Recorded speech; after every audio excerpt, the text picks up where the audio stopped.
Hypnose et santé, le podcast d'Emergence. Juin 2018. Le congrès Hypnose et douleur s'ouvre sur une plénière particulière. Notre invité d'honneur, Michel Serres, ne pourra se déplacer et il confie à Philippe Houssel le soin de lire un texte qu'il a écrit, consacré au temps et à l'attente. Cette lecture, posée, réflexive, est un moment suspendu que nous vous offrons à nouveau aujourd'hui. Temps et attente. Deux attentes. Dans certains ports d'Europe ou d'Amérique, les maisons de pêcheurs s'ouvrent quelquefois par des fenêtres assez larges pour qu'on puisse y asseoir et travailler. Ainsi, les femmes des marins, qui étaient partis à la voile, attendaient le retour du père, du mari, de l'amant, du fiancé ou du frère, les yeux fixés sur l'horizon et les mains à la quenouille ou dans le tricot. Leur attente pouvait durer 1 semaine, 10 mois, 4 ans ou même toute la vie. Car à cette époque, l'on mourait beaucoup en mer. Elle mourait alors elle-même sans avoir revu personne. Attendre, c'est aussi se tenir sur le quai avant l'arrivée du train pour y accueillir un voyageur. Je t'attends comme le veilleur attend l'aurore. Mais nous connaissons l'heure de l'aurore et celle annoncée de la gare. Dans ces deux cas, l'on connaît à peu près la durée de l'attente. Pour les femmes de marins, elle était indéfinie, imprévisible, aléatoire, sans durée. Pour la guerre, cette durée, ce temps se compte sur l'horloge. Il y a donc deux attentes. L'une finie, l'autre infinie. Elles ne demandent pas les mêmes dispositions. J'ai la tentation de dire que seule la première est vraie.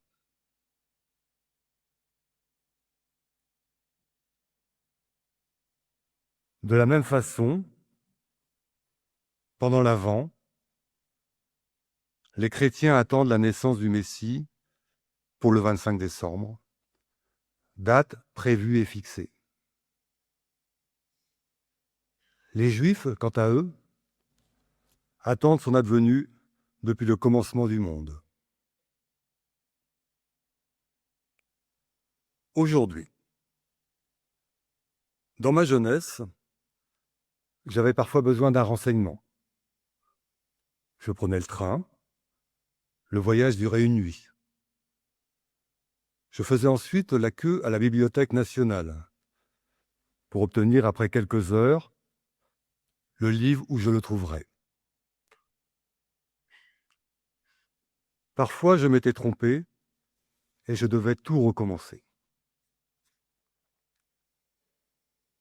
Aujourd'hui, la même recherche demande seulement de cliquer du doigt sur le clavier de l'ordinateur. J'attendais, nous n'attendons plus. Nous ne vivons plus dans le même temps,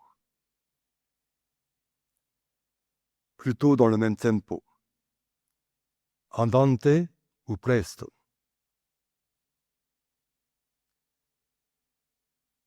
Quel temps? Deux types de langues indo-européennes disent différemment 2 temps. La durée de la journée, celui des intempéries.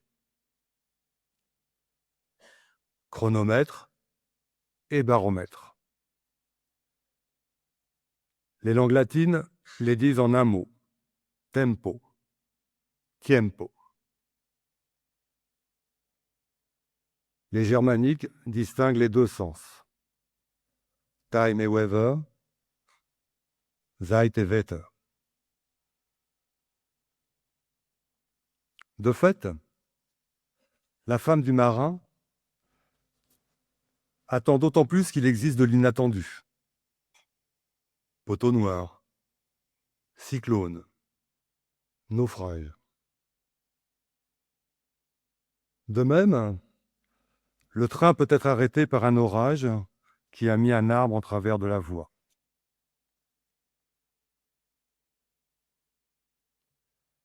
Le temps des langues latines mélange donc avec raison time et weather, comme dans les dérivés.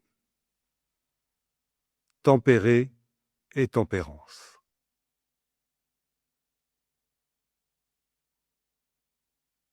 Mais cela ne nous dit pas l'origine du mot temps. Les linguistes hésitent entre deux verbes grecs, temno et teino, dont le premier veut dire couper et le second tendre. Temno, couper, implique le discontinu. Et teino, tendre, le continu. Oui, nous coupons le temps par journée, heure, minute, seconde. Compter de sorte que Kant a cru définir le temps par la suite indéfinie des nombres.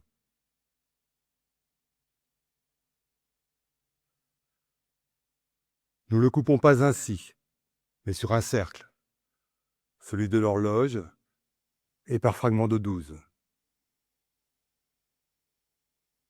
Ainsi, le temps a résisté au système métrique, à base 10.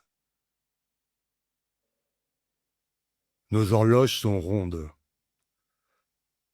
ce qui prouve que le temps revient. Pourquoi ? 2 Newton. Souvenez-vous de Newton devant son pommier. Le fruit tombe, et le savant découvre l'attraction universelle, dont la force meut le fruit qui tombe et les planètes qui tournent.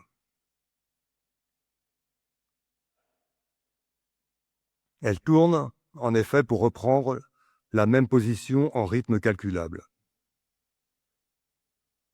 comme dans un retour éternel.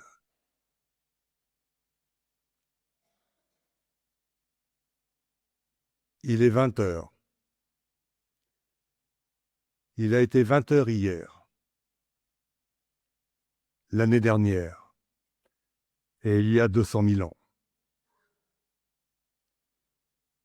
Il sera la même heure demain, l'année prochaine, et dans 10 milliards d'années, lorsque le Soleil mourra.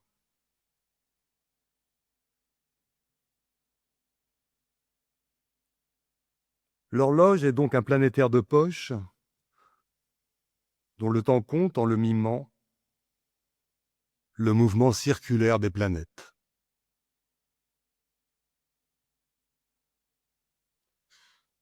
Le temps coupé est celui du monde, et nous autres Français le chantons en alexandrin, 12 pieds, muni d'une césure à 6.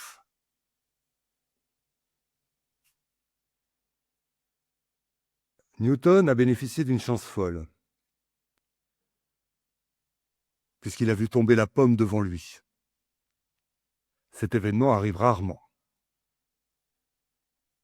Il faut attendre que la pomme tombe, et nous ne savons pas quand elle tombera.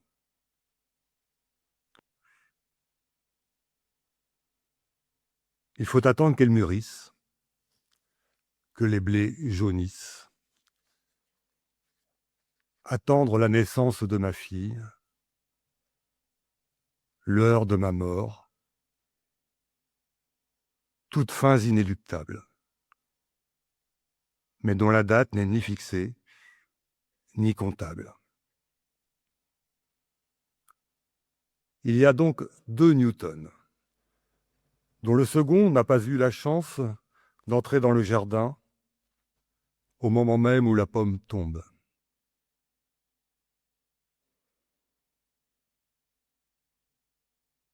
Il faut attendre que le sucre fonde. Ainsi parlait Bergson dans un cours au Collège de France au sujet de la durée. Il agitait alors une cuillère dans le verre pour hâter la dissolution. Mais, à ne rien faire, le sucre aurait quand même fondu. Ce processus est inévitable. Pourquoi ? Parce que les choses vont irréversiblement de l'ordre vers le désordre. Du morceau cristallin et dense à l'expansion de toutes ces molécules, un peu partout dans le liquide. Il suffit d'attendre.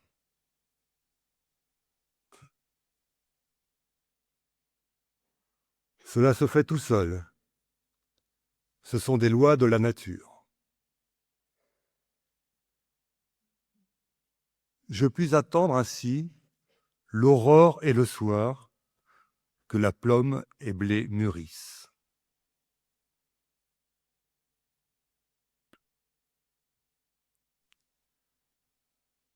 J'attends, de nouveau, mais je suis sûr, passivement, paresseusement, de l'issue de cette durée.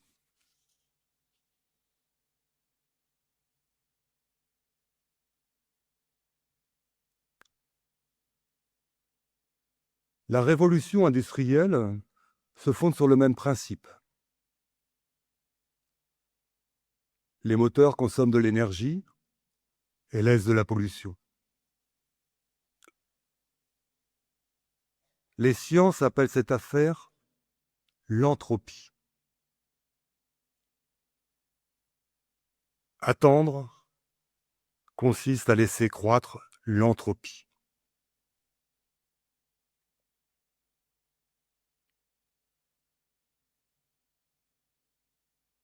Que la pomme tombe de l'arbre a inspiré Newton la loi de l'attraction. Cet événement m'inspire différemment. La loi du mûrissement inéluctable, de l'apoptose des cellules de la tige et la chute finale du fruit,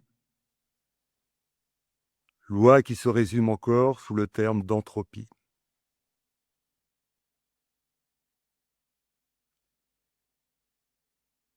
Il suffit d'attendre que la pomme tombe.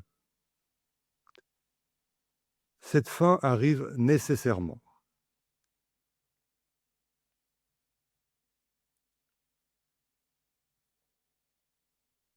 Deux temps sous le pommier. Un réversible, celui de Newton. L'autre irréversible, celui de la flore et des vivants, mais aussi celui de l'entropie.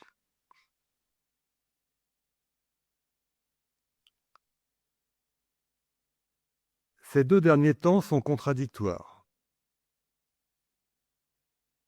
L'un, fatal, va vers le désordre. L'autre, inattendu, va vers la nouveauté.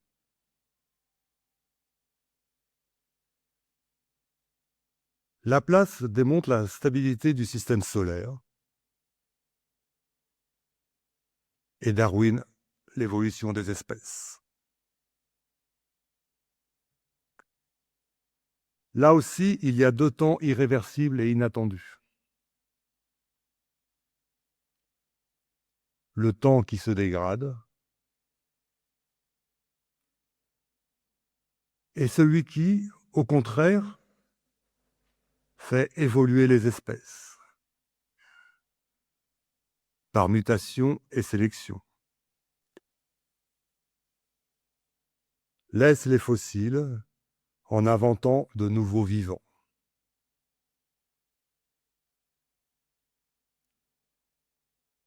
Thermodynamique contre évolution.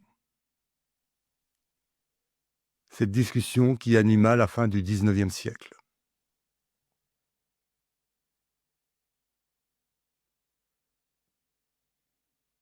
Et si je me posais la question inverse? Voici de l'eau sucrée.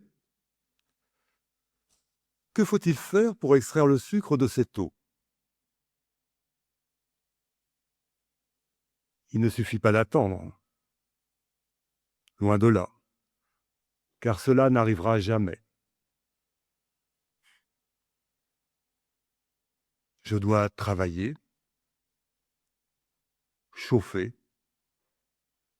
provoquer l'évaporation, rassembler le résidu solide, etc. Donc passer, à l'inverse, du désordre à l'ordre. Ce qui ne se fait jamais tout seul.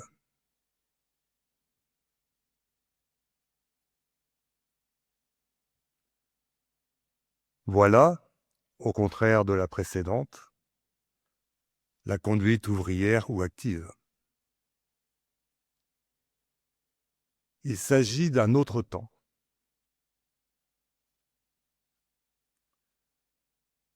Je puis aussi attendre un miracle.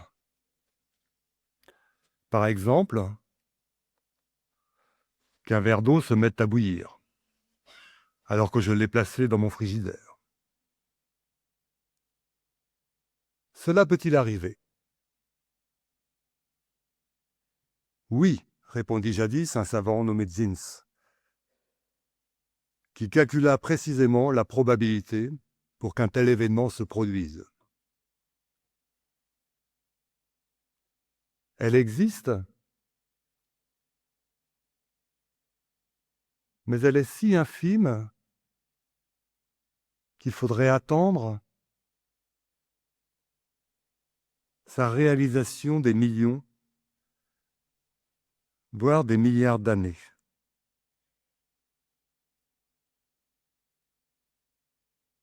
On appelle ce calcul le miracle de Zins, du nom de son inventeur.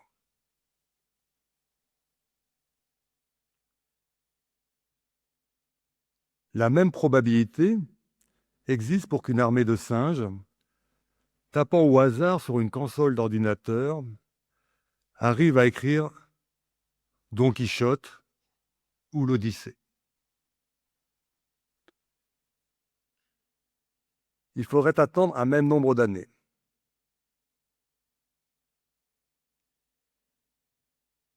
Cependant, on peut penser que l'avènement de la vie est d'une aussi grande rareté.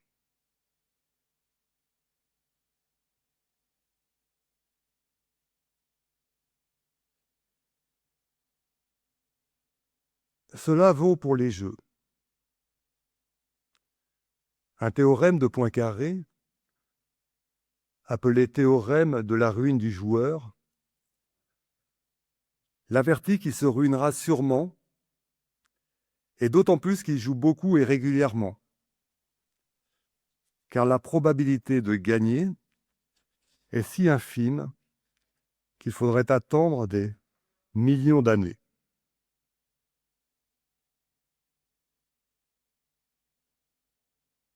Pendant ce temps, l'organisateur du jeu fait rapidement fortune, ainsi que l'État, qui prélève ainsi un impôt sur les plus pauvres. Ils n'attendent pas.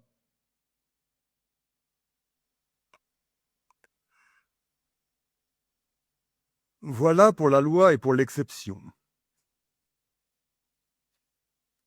Voici maintenant pour nous-mêmes.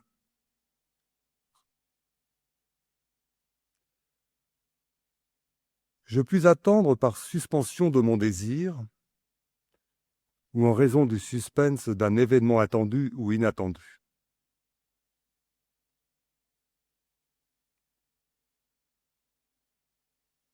Cette attente rend malade le joueur ou aiguise l'appétit du lecteur.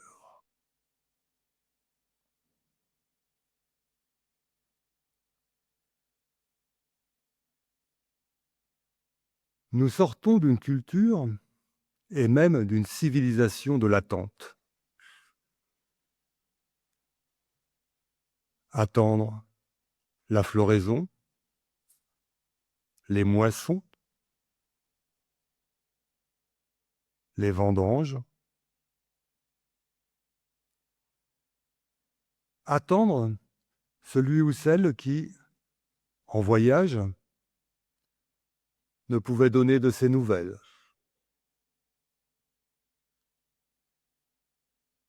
Attendre la réponse à un message, dont on ne sait s'il aura une réponse, et si oui, s'il traversera l'espace de séparation. Longue durée des recherches, des voyages, des relations en général.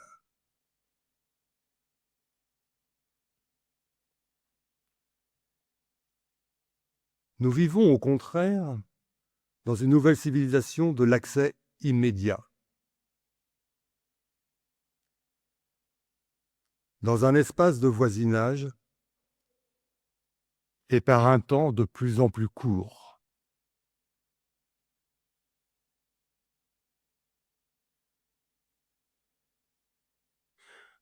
Nous avons quitté la culture de l'Odyssée, où le marin, soumis aux aléas des vents, ne voit plus sa femme pendant des années. Celle qui a présidé à la taille de nos départements, qui dépendait d'une journée à cheval.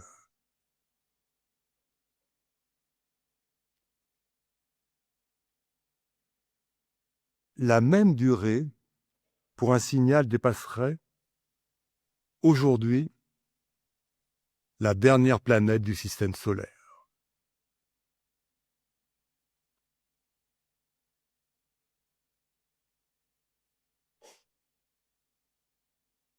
Nous dépendions de la distance dans l'espace et de la durée dans le temps.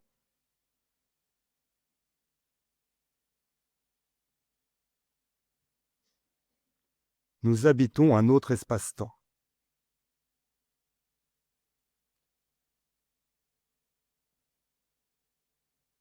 Gagarine ou Armstrong partent moins en voyage que le marin de mon commencement, car ils ne perdent jamais contact avec la Terre.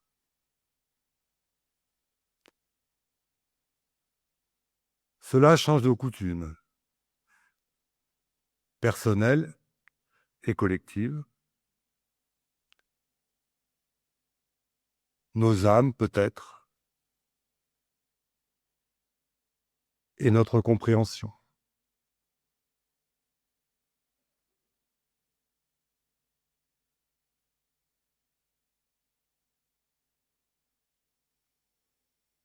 Cela va changer notre langage, littérature et beaux-arts. Car un récit, car un roman, car une pièce de théâtre, car une rencontre de rugby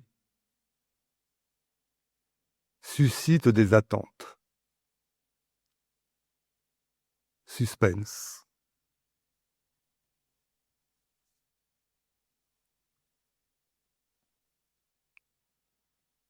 Mais rien, cependant, n'a jamais changé. Rien ne change, ni jamais ne changera notre attente de la mort.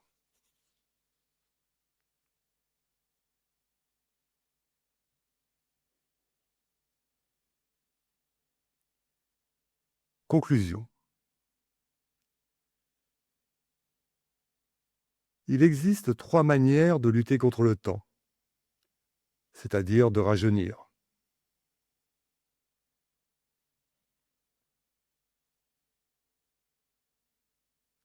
Les onguents des cosmétiques ou la chirurgie esthétique échouent et sont chers.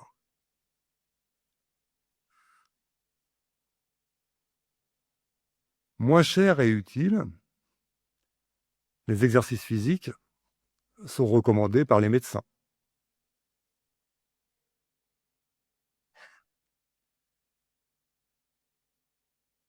Qui n'indique jamais la technique pourtant gratuite et la plus sûre, certaines assaises intellectuelles. Par exemple, lire aujourd'hui un livre plus difficile que celui que l'on a lu la veille. Autre exemple. Écoutez avec attention une conférence aussi emmerdante que celle qui s'achève. Michel Serres.